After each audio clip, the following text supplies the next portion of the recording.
সেদিন আমার অনেক দেরি হয়ে গিয়েছিল দোকান তুলতে। প্রায় প্রায় রাত তখন 1:30 বাজে। রাস্তায় মানুষ তো দূরের কথা, একটা পশু পাখিও ছিল না। আমি আমার ভ্যান গাড়িটা নিয়ে বাড়ি ফেরার জন্য এগোতে থাকি। স্কুলটির সামনে পৌঁছাতেই আমার গাড়িটার যেন ওজন বেড়ে যায়। যথারীতি আমি গাড়ি থামাই। গাড়ি থামাতেই আমার শরীরে এসে লাগে এক ঠান্ডা হাওয়া। আমি শুনতে পাই এক মেয়ের গলায় গানের গুনগুনানি। স্কুলের দিকে চোখ ঘোরাতেই আমি দেখি এক স্কুল ছাত্রী রক্তাক্ত স্কুলের জামা পরে দাঁড়িয়ে বিকটভাবে দেখছে আমাকে। চোখগুলো দেখে মনে হচ্ছে এই যেন চোখ ফেটে রক্ত বেরিয়ে আসবে। আমি আল্লাহর নাম নিতে নিতে বেরিয়ে যাই সেখান থেকে।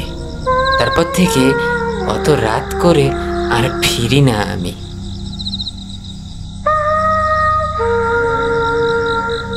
এই কথা শোনার পর দীপাংশুদা চা কাকাকে বলে ওঠেন,